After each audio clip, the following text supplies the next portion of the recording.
This is K.M. Wyland, and you're listening to the 197th episode of the Wordplay Podcast.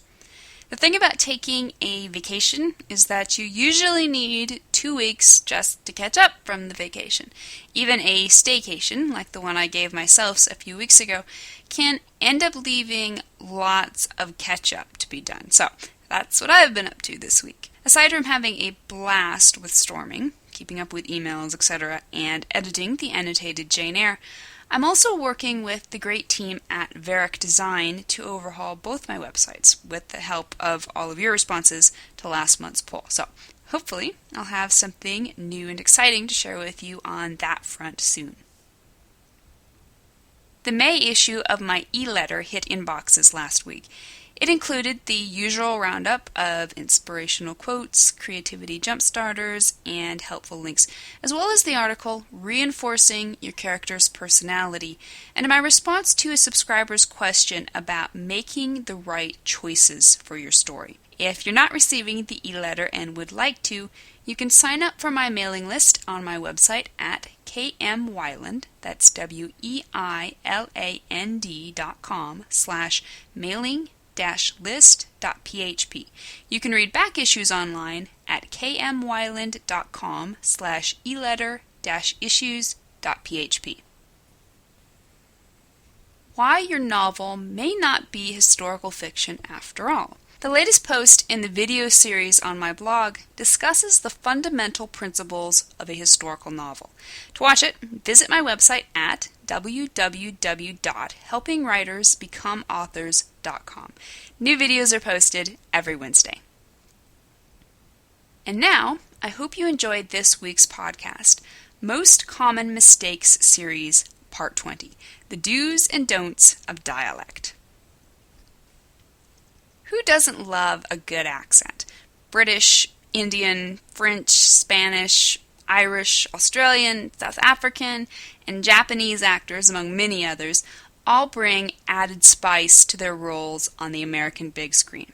And I suspect the same holds true in reverse. When I visited Australia several years ago, someone told me she loved my accent, which was a total mind-bender for me. Exotic settings and unusual characters are one of a writer's most enjoyable opportunities in fiction, and sometimes these opportunities will allow our characters to speak in foreign languages, dialects, or accents. So far, all is cool, but too often writers get carried away with their accents. Because we hear our leading man's Scottish burr so clearly in our own heads, and because it makes him nth times more awesome, we're determined to share that experience with our readers. So we start manipulating our character's dialogue to reflect his accent. After all, everybody knows that properly spelled dialogue must always be read with a plain, vanilla American voice, or whatever the writer's native tongue may be. The result might look something like the passages I've quoted on my blog. Obviously, this is something that's impossible to convey via audio since it's totally about how the words are spelled and therefore how they look on the page. So, if you're able, take a second to hop on by my blog at helpingwritersbecomeauthors.com and look at the example dialogue snippet to see how not to write Scottish and French accents.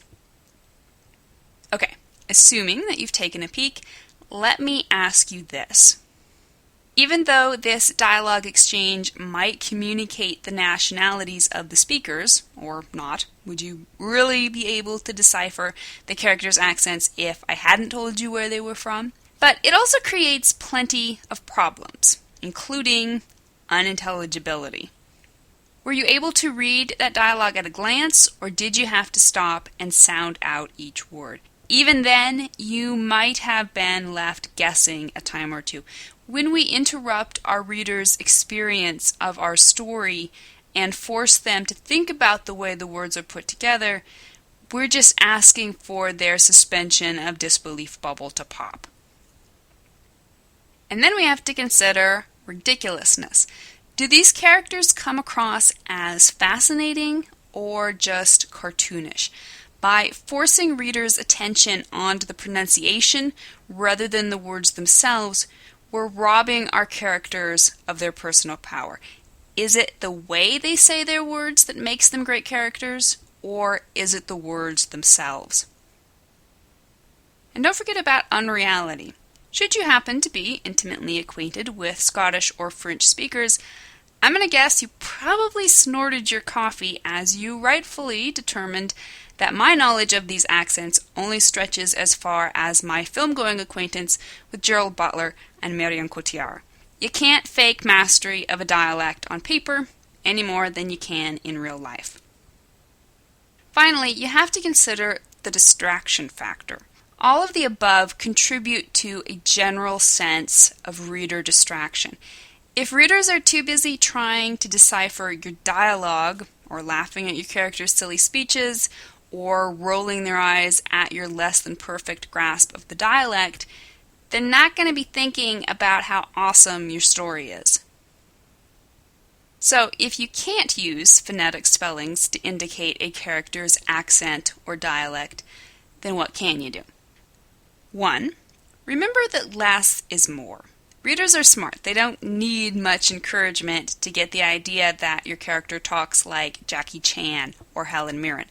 Sometimes just mentioning your character's nationality will be enough to help readers hear the proper accent when reading your dialogue. 2. Rely on the rhythm of the language.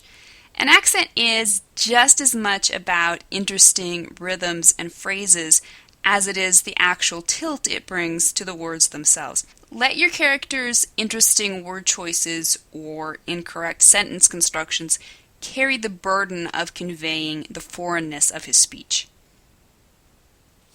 3. Use the occasional phonetic misspelling. 1 or 2 phonetic misspellings aren't likely to trip readers up, but go sparingly. You're not going to want to get much more radical than leaving off a G here and there. 4. Don't micromanage.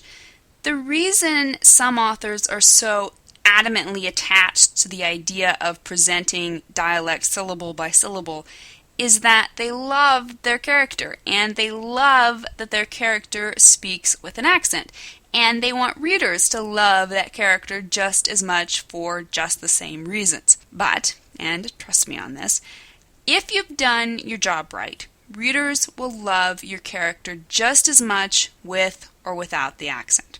In fact, if the accent is done poorly, they'll definitely love him much more without it. So jump on back to the blog to take another look at our original dialogue example, but without all the undue attention on the speaker's accents. Now, wasn't that much easier to read? Didn't the characters come across more clearly? And didn't you still get the gist that the characters were foreign, both because the narrative told you they were, and because each line of dialogue included a dialect-specific word? Trust your characters to be lovable without affectations, and trust your readers to be smart enough to hear the accents with only a few prompts. Thank you for listening to the Wordplay Podcast. To read a transcript of this episode, you can visit my website at helpingwritersbecomeauthors.com. And be sure to check back again next week.